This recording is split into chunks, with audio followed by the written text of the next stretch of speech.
Hello, fourth graders. Welcome to lesson 3.2, Estimate Products.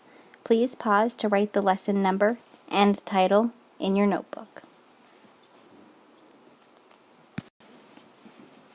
Today's lesson objective is I can estimate products by rounding or by using compatible numbers. Please pause again to write the lesson objective in your notebook.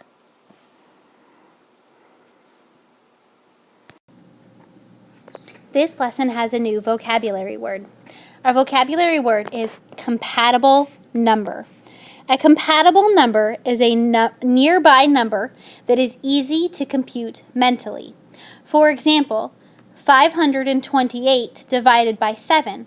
Well, 528 is hard for my brain to think about, but if I take that number, 528, and I find numbers that are divisible by my divisor, then it makes my life a lot easier. So instead of dividing by 528, I'm going to divide by 490 because 49 is a multiple of 7. Now that would be an estimate of rounding, and when I round down, I can also round up. So my next time, instead of going to 52, I'm going to go to 56 because 56 is a multiple of 7, and that makes my division much easier. Please pause to write down the vocabulary and the example in your notebook. Let's begin by reading our Unlock the Problem. It says, the Smith family opens the door of the refrigerator 32 times in one day. There are 31 days in May. About how many times will they open their refrigerator in May? Let's start with the blue box and see what it tells us to do. It says we're going to underline any information that we will need. Well, we need to know that the Smith family opens their refrigerator about 32 times, and we're talking about May, and that there are 31 days in May. I'm also going to circle the word about because that's going to tell me to estimate. All right, our way one. The first way we can multiply two-digit numbers is by rounding and using mental math. To multiply 32 by 31, the first way that I'm going to do is I'm going to round. I'm going to make 32 into 30 and 31 into 30. So now I both have 30 times 30. Now I can use my mental math to pull out the two numbers that aren't zeros, 3 and 3. That brings me to step 2. 3 times 3 is 9. And then, just like if I were multiplying by one set of 10, I add a 0 at the end. So I have 9 and I add a 0, but I have a 0 over here as well. So I have 2 zeros. So 30 groups of 30 equals 900. We will do problem number 1 underneath this tomorrow in class. Let's continue on.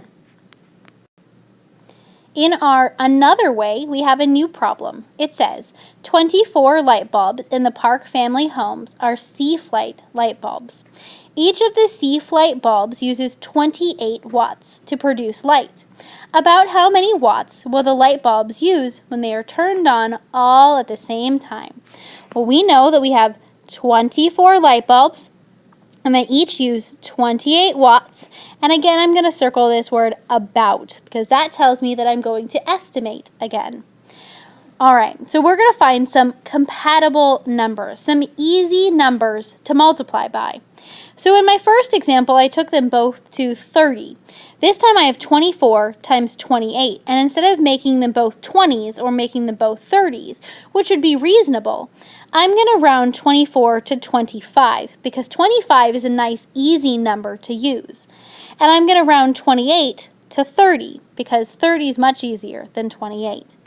Then I'm going to go over here and I'm going to do some math. So remember we said 25, we picked it because it was like a quarter. So if I have 3 quarters, I have 75 cents.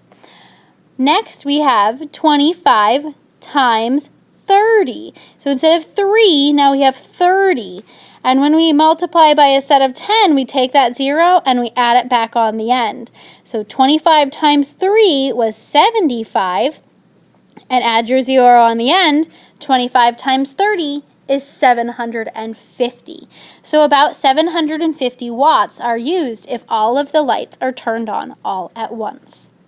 We will continue tomorrow with the try this section and the rest of the page in class.